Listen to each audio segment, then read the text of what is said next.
जय जय साईं राम। ओम साई राम। श्री साई सच्चरित्र अध्याय 29।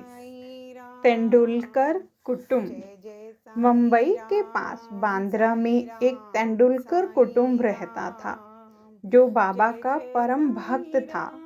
श्रीयुत रघुनाथ राव तेंदुलकर ने मराठी भाषा में श्री साईनाथ भजनमाला नामक एक पुस्तक लिखी है जिसमें लगभग 800 अभंग और पदों का समावेश तथा बाबा की लीलाओं का मधुर वर्णन है।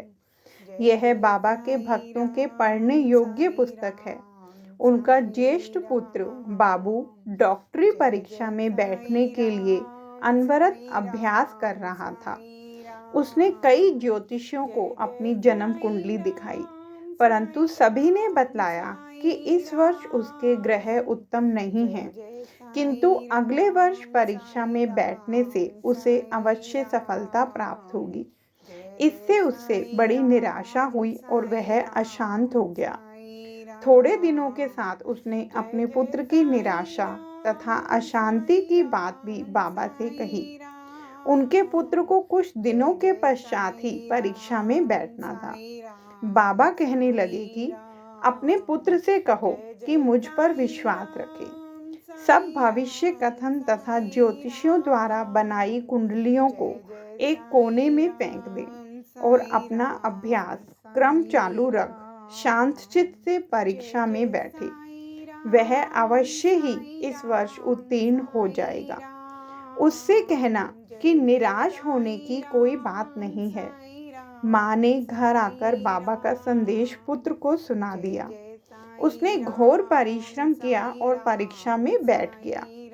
सब पर्चों के जवाब बहुत अच्छे लिखे थे, परंतु फिर भी संशयग्रस्त होकर उसने सोचा कि संभव है कि उत्तीर्ण होने योग्य अंक मुझे प्राप्त न हो सके। इसलिए उसने मौखिक परीक्षा में बैठने का विचार त्याग दिया। परीक्षक तो उसके पीछे ही लगा था। उसने एक विद्यार्थी द्वारा सूचना भेजी कि उसे लिखित परीक्षा में उत्तीर्ण होने लायक अंक प्राप्त हैं। अब उसे मौखिक परीक्षा में अवश्य ही बैठना चाहिए।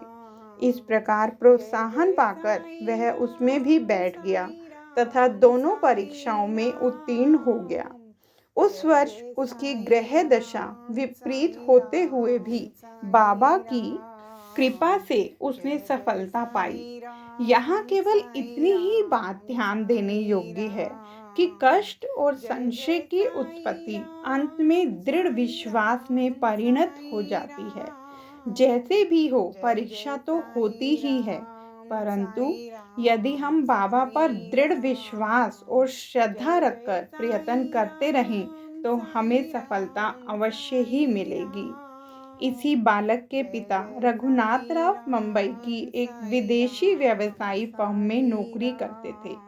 वे बहुत वृद्ध हो चुके थे और अपना कार्य सुचारू रूप से नहीं कर सकते थे। इसलिए वे अब छुट्टी लेकर विश्राम करना चाहते थे। छुट्टी लेने पर भी उनके शारीरिक स्वास्थ्य में कोई विशेष परिवर्तन न हुआ। अब यह आवश्यक था कि सेवानिवृत्ति की पूर्वकालिक छुट्टी ली जाए। एक वृद्ध और विश्वास पात्र नौकर होने के नाते प्रधान मैनेजर ने उन्हें पेंशन देकर सेवानिवृत्त करने का निर्णय किया। पेंशन कितनी दी जाए, यह प्रश्न विचाराधीन था। उन्हें 150 रुपये मासिक वेतन मिलता था। इस हिसाब से पेंशन हुई 75 रुपये, जो कि उनके कुटुंब के निर्वाह हेतु अपर्याप्त थी। इसलिए वे बड़े चिंतित थे। निर्णय होने के 15 दिन पूर्व ही बाबा ने श्रीमती तेंदुलकर को स्वप्न में दर्शन देकर कहा कि मेरी इच्छा है कि पेंशन 100 रुपये दी जाए। क्या तुम्हें इससे संतोष होगा? श्रीमती तेंदुलकर ने कहा कि बाबा, मुझ दासी से आप क्या पूछते हैं? हमें तो आपके श्री चरणों में पूर्ण विश्वास है। यद्यपि बाबा ने 100 रुपये कहे थे, परंतु उसे विशेष प्रकरण समझकर 10 रुपये अधिक अर्थात 110 रुपये पेंशन निश्चित हुई। बाबा अपने भक्तों के लिए कितना अपरिमित स्नेह और कितनी चिंता रखते थे। जय साईं राम।